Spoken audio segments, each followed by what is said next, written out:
¿qué tal? Bienvenidos a El Teatro Invita, a su ciclo de tertulias culturales. Yo soy Pedro Reina Pérez, catedrático de Humanidades, y en el día de hoy tengo el gusto de conversar con el maestro Antonio Martorell, que está con nosotros desde su taller en Ponce. Bienvenido, maestro. Muchas gracias, pero déjame decirte que si me escuchan o me ven en algún momento mis vecinos de la playa de Ponce, dice taller en Ponce, van a quejarse justamente porque la playa de Ponce tiene una identidad particular. La playa de Ponce no es Ponce, y los habitantes de la playa de Ponce, y yo ya me cuento entre ellos, nos llamamos playeros, no ponceños. Entendida la aclaración y qué bueno que está con nosotros.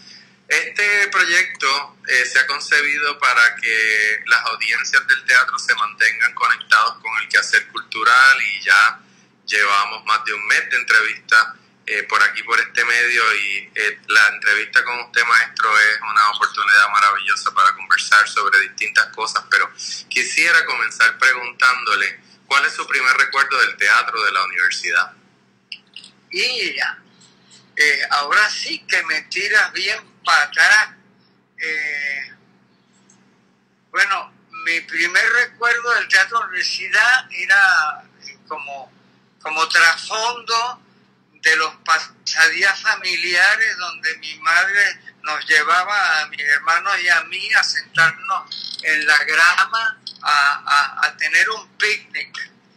Mucho antes de que yo entrara al teatro como tal. Luego, fíjate, el que más recuerdo, que no es necesariamente el primero, hay dos memorias que compiten una con la otra. Una es las marionetas de Salzburgo. Esto fue en los años 50.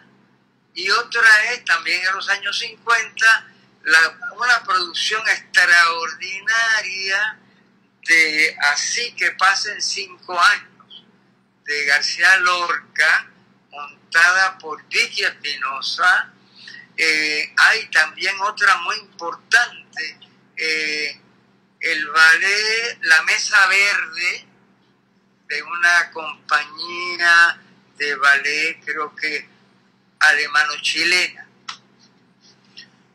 Usted ha hecho trabajo en teatro, usted ha hecho escenografías, el telón del teatro del Museo de Arte de Puerto Rico es una obra suya, o sea que usted tiene una relación estrecha con el quehacer teatral. Sí, y he trabajado en el Teatro de la Universidad de Puerto Rico, he hecho montajes allí. El teatro es una de mis pasiones.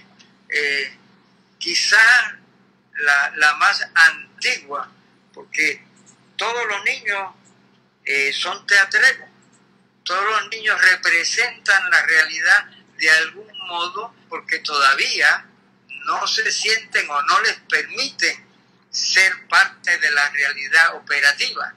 Así que todos los niños crean sus propios dramas y comedias, ajustando la realidad a sus deseos y sus sueños.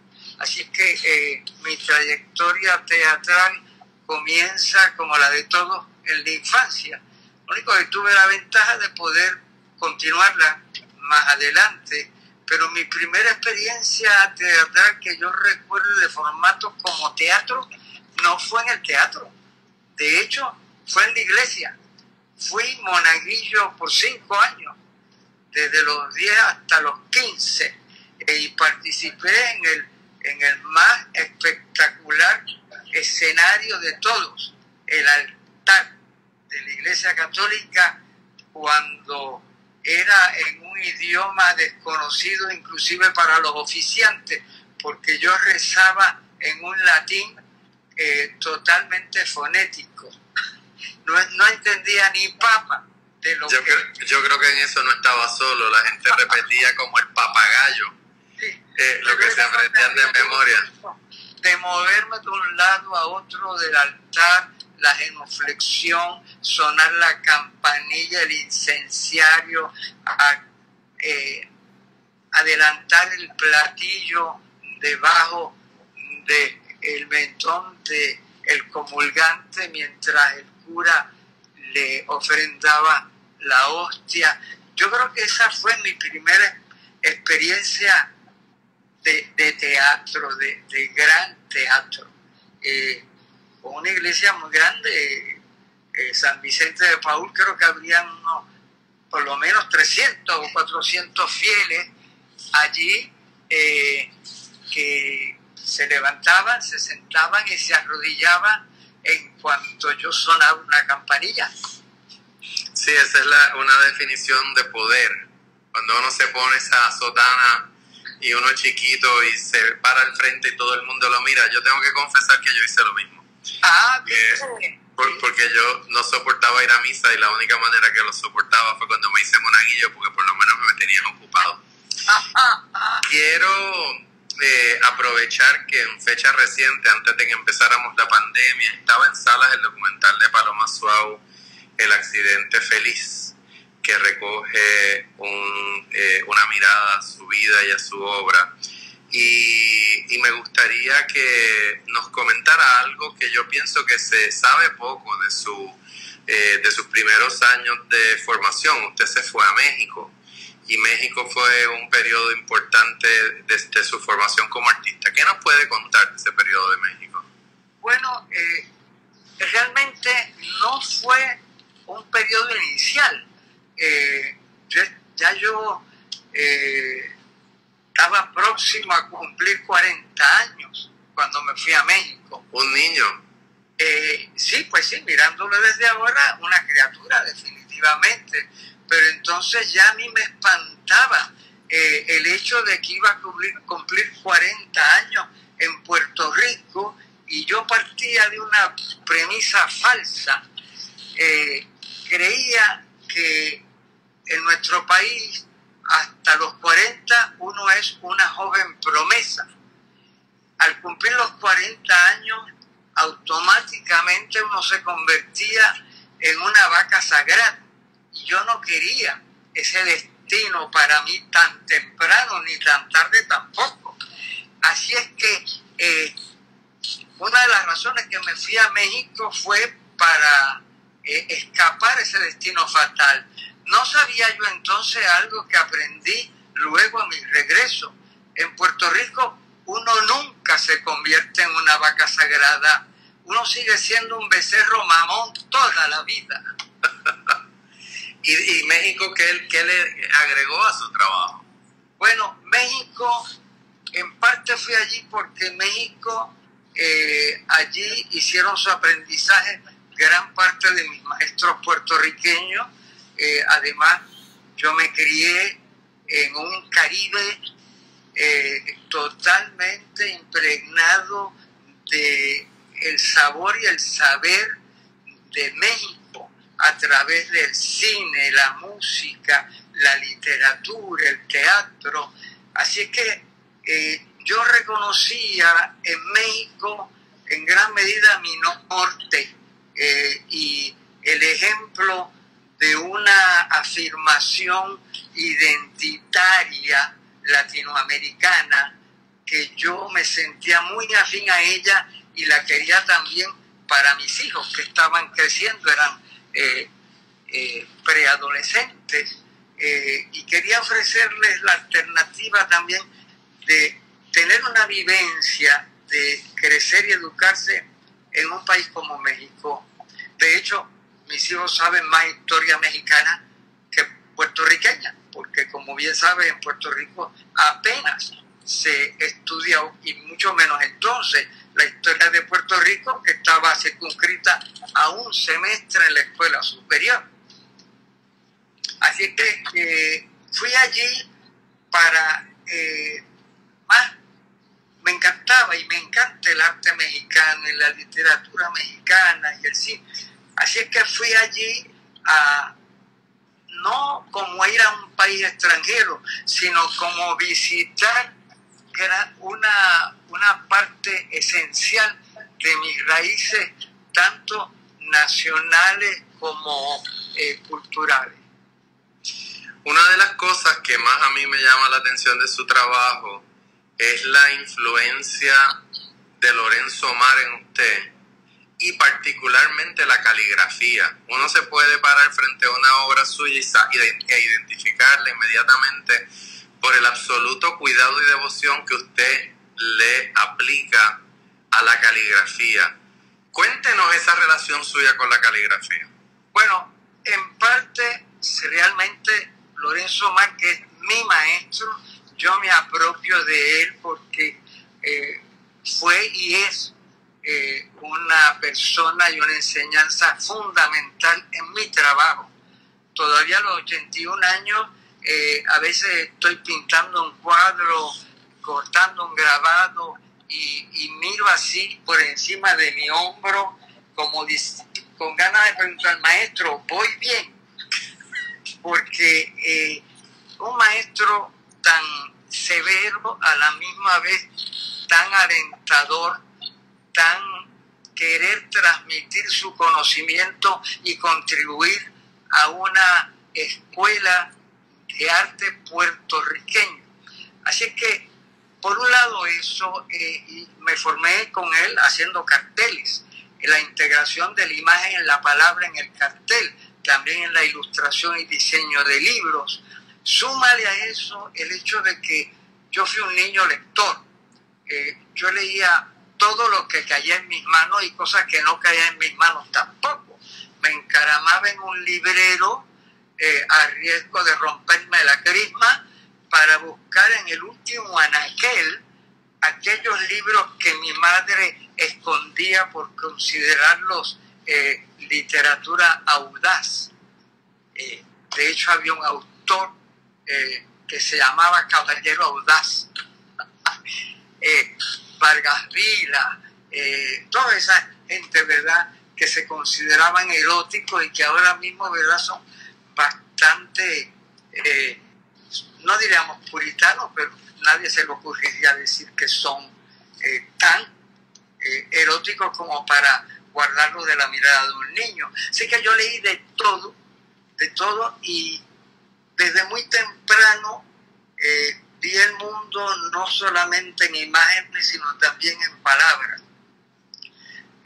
Cosa que continúa hasta ahora, que ahora mismo balanceo, no sé si es un balance o una locura, mi trabajo esencialmente entre lo que escribo y lo que pinto, y a veces es una fusión de ambas cosas. Súmale a eso también, y volvemos a tu primera pregunta del teatro. Cuando regresé de México y Rosa Luisa Márquez regresaba de Francia, fue un feliz maridaje escénico de gráfica y teatro que continúa hasta estos días. De ella aprendí y aprendo muchas destrezas teatrales, y recuerdo siempre que en el principio de nuestra colaboración, cuando me monta en escena, porque yo sí hacía desde antes escenografía, vestuario, asistencia a dirección, pero cuando ella me pone en escena como actor, una de las cosas que me dice, Toño, pero sé tú, porque tú en persona eres tan teatral, ¿cómo es que entonces cuando estás en escena no lo eres? Ahí me dio licencia para matar en escena y fuera de ella. Usted adoptó no me digas usted, por favor. Yo nunca he sido usted. Yo soy un eterno. Vale. Tú siempre has utilizado la caligrafía como un elemento estético, y el dibujo, el trazo de tu dibujo, yo creo que encierra mucho de la influencia de Omar en ese cuidado del trazo, ¿no? Porque la caligrafía al final del día también es un trazo, como un dibujo. Y me llama mucho la atención, brincando de la caligrafía a la tridimensionalidad y al teatro, del tipo de proyecto que has estado haciendo en los últimos años. Concretamente, algo que sale en el documental pero que no se cuenta, es esta bandera hermosa de Puerto Rico que adorna la barra del Hard Rock Café de Condado y que está hecha con latas de cerveza. Cuéntanos un poco cómo concebiste esa idea del diamante y de la confección, ¿no? de hacerlo de lata. Bueno, mira, ya empezar por... Anterior a esa pregunta me hiciste un comentario que me provoca a hacer otro comentario, es la relación entre dibujo y escritura. Creo que lo apunté en mi libro, el libro dibujado, el dibujo librado, en el prólogo. Creo que a ver si logro citarme correctamente, que es de las cosas más difíciles citarse en lo mismo. Pero creo que dije, dibujar es escribir sin tener que describir. Creo que esa es la esencia y cómo es un proceso tan natural cruzar esa frontera sumamente permeable en que la línea que configura la letra es la misma que crea el paisaje o el rostro, ¿verdad? Así es que siempre he estado transitando y a veces me quedo realmente a medio camino, porque creo que no es necesario llegar a un destino cuando el camino es tan delicioso. Pero volviendo a... Ahora se me olvidó cuál El mural de Hard Rock Café. El mural. Bueno, los creadores o la franquicia del mural del Hard Rock Café vinieron a donde mí para que yo hiciera en el escenario una pared, como una pared semidestruida que configurara la bandera de Puerto Rico. Ellos lo llamaron Distressed Wall, ¿verdad? Entonces yo les dije, no cuenten conmigo, porque bastante distress está nuestro país y nuestra bandera para yo hacerme eco de ese deterioro. No, yo lo que les propongo es hacer otra cosa, que sea la bandera, sí, pero déjenme pensar cómo es que la voy a hacer para que sea una afirmación y no la afirmación de un deterioro, sino la afirmación de una realidad en proceso de cambio productivo. Entonces, ya yo en ese momento estaba brigando con las latas, porque estaba muy en boga en ese momento decir que Puerto Rico, los bonos chatarra, el país chatarra, todo era chatarra, todo era junk. Y yo por mucho tiempo he trabajado transformando materiales y entre ellos la basura. Entonces quise buscar las latas, vamos a hacer una bandera que sea toda hecha de latas usadas de gaseosa, cerveza, jugo, lo que fuera, y con eso, pero no vamos a hacer una bandera, vamos a hacer dos banderas puertorriqueñas que se encuentran, una va en dirección sur y otra en dirección norte, y jugando así, porque una de las cosas que yo he aprendido con Rosa Luisa es el juego como disciplina no solo teatral, sino formal, literaria, de todo tipo. Entonces, de repente, los triángulos al converger se configura un diamante. Entonces, bueno, yo quería ser inclusivo y quiero, no solo en imagen, sino en actitud, en nuestra historia creciente, lo que significa la diáspora nuestra y nosotros en la isla. Entonces se encuentran, ¿verdad? Configuran, fue un encuentro de geometrías, un diamante insospechado. Entonces de ahí yo he aprendido de método, si lo podemos llamar así, cuando la forma afecta el contenido la forma, el accidente feliz te da un nuevo camino que de otro modo no te hubieras aventurado por él porque no sabías que existía. Así que el mural del Hard Rock Café es quizás un ejemplo extraordinario de ese encuentro, literalmente, porque lo encontré trabajando con los materiales y se encuentran las banderas y surge un nuevo significado que es mucho más que la suma de las partes. Estupendo. Quiero ahora volver a un comentario que hiciste, que es una afirmación que haces en el documental que también me llama mucho la atención, y es el énfasis en el proceso, porque tú dices que el camino del placer es el placer, no es la llegada, no es el producto, sino el proceso de... Cuéntanos del proceso creativo y por qué tú lo concibes así.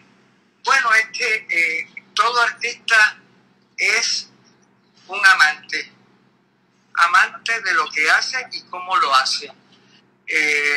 Y el buen amante calibra, goza y se esmera tanto en la caricia como en el orgasmo, como en los momentos posteriores a él. Entonces, imagínate el gran privilegio del arte, que puedas prolongar cada una de esas etapas de gozo todo el tiempo que quieras.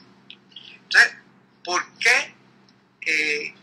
Además, es como el baile también, y el acto amoroso. Uno es tan bueno como su pareja. O sea, es una conversación íntima con destino público, donde el placer e inclusive la dificultad contribuye al placer. No sé si me hago claro porque es un poco compleja la expresión, pero para mí está clarísimo. No, para mí también. Del mismo modo tú afirmas y practicas una ética del trabajo. Tú colocas el trabajo en el centro de tu vida y siempre estás trabajando, ¿no? Esa concepción del trabajo como una fuente de placer también, ¿de dónde viene? Bueno, en gran medida creo que Omar, su disciplina, su voluntad de trabajo, su quehacer diario, una jornada prolongadísima, fue fundamental. Pero también vengo de una familia muy trabajadora, pero también muy gozadora. El elemento del plan creo que me viene también por mi familia, sobre todo mi familia Cardona, la familia materna. La familia paterna, los Martorell, eran laboriosos, disciplinados, más orientados a la cosa pensante, pero los Cardona, uno viva la pepa, laboriosos también, pero en la gozadera constante. Entonces creo que mi educación extracurricular hasta la universidad, en los años elementales, intermedios y superiores en la escuela, cuando yo salía de la escuela iba a dos centros de trabajo. Por un lado, el taller de mi abuelo carpintero, que luego convertí en el taller Alacrán, y esto todo en la 15, en la parada 15 en Santurce. En la Serra abajo el taller de mi abuelo, y en la Serra arriba, en la Ponce de León propiamente, la tienda Las Muchachas de Consolito Cardona, que era mi tía. Mi tía y mi madre estaban en esa tienda, una tienda por departamento de 3 pisos, donde bregaba con el público, las ventas, en la decoración de la vidriera. Esos dos mundos, ¿verdad? Ambos laboriosos, uno eminentemente artesanal, de obrero, muy masculino, y el otro, el mundo de la frulería, los encajes, en vez de la madera, las telas, la seda.